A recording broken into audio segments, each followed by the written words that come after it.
This is KTVO's Good Morning Heartland.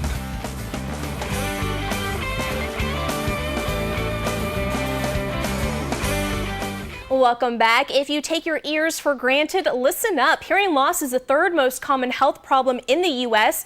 And when it comes to hearing loss, do you know what signs to look out for besides the obvious of not being able to hear? Well, this morning we have Michelle Woodward from Woodward Audiology to talk more about hearing loss and the signs we need to look out for. How are you doing today? Good. So first of all, besides the obvious of I can't hear or I need to turn something up, what are other signs that we need to be aware of if we are having hearing loss?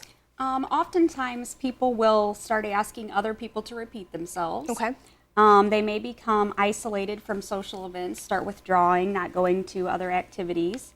You may find suffering from some depression, social or anxiety, and one of my most common complaints that I'll get from patients is they'll say, I hear, I just don't understand. Interesting. So what are some of the common causes of hearing loss? There are several causes of a permanent type of hearing loss, often are caused by age-related factors, noise-induced hearing loss, ototoxic medication can cause hearing loss. There are certain types of diseases that will cause hearing loss.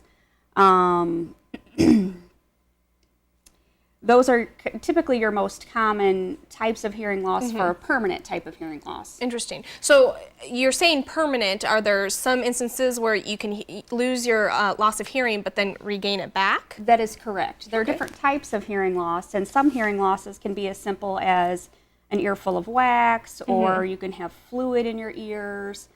There sometimes can be a problem with the small bones in your ears, and oftentimes those are correctable type of hearing loss. Okay, and there are 3 different types of hearing loss, and we actually have some graphics to put up. So kind of explain what these 3 are. So you have 3 types of hearing loss. There's a sensory neural hearing loss, and this is the type of hearing loss that we think of as the permanent type of hearing loss. It's the type of hearing loss where your inner ear is damaged. Typically the small hair cells in your ear or your auditory nerve is damaged, and this is the type of hearing loss that is not usually correctable by surgery or medication, and it's the type that we often recommend treating with hearing aids. All right, and the next one that we have? A conductive hearing loss is the type that is often not a permanent type of hearing loss.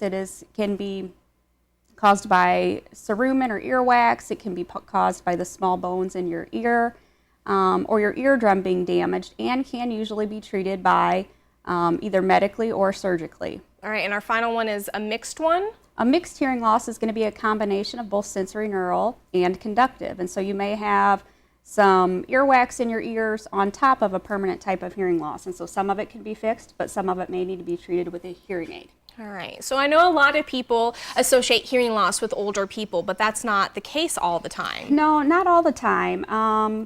The Center for Deafness and Communication Disorders reports that about 25% of older adults, 65 and older, suffer from hearing loss, but about 15% of the American population between the ages of 20 and 65 suffer from hearing loss. So it's definitely more widespread than just older adults. Interesting. Now let's go ahead and really quickly touch base on hearing aids. There's dozens and dozens of them out there, different makes and different models. It's like you're shopping for a car pretty much. When it comes to hearing aids, what do we need to look for, and which ones do we know are best for that individual? You're going to sit down with your audiologist and go over your hearing test, your full audiological evaluation, and decide what hearing aids are recommended for the type of loss that you have, for the lifestyle that you have. Not everyone needs the same features. Your dexterity needs. What can you handle? What can you manipulate? And you're going to see what features are best going to work for your life. Once you kind of make those decisions, your audiologist is going to sit with you and come up with kind of a communication plan to see what's going to work best for you. Okay. Perfect. Now, if there is a viewer out there that's listening to this story right now and they're concerned about their hearing, do you provide hearing tests We do. For patients? Okay. We do. If you suspect that you have hearing loss, the first thing that you want to do is see your primary care physician and let them know that you would like a referral to your audiologist. Hearing tests are something that is covered by Medicare if you do have a referral from your physician, and that way we can do a full audiological evaluation to determine the degree and the severity and the type of hearing loss that you have so that we know the best course of treatment. Perfect. Well, thank you so much, Michelle, for coming on. What we'll do is we'll post everything on our website at heartlandconnection.com. We'll also link up your information as well if they have any questions or concerns, okay? Great. Thank you. Thank you for having me. Thanks, and we'll be right back.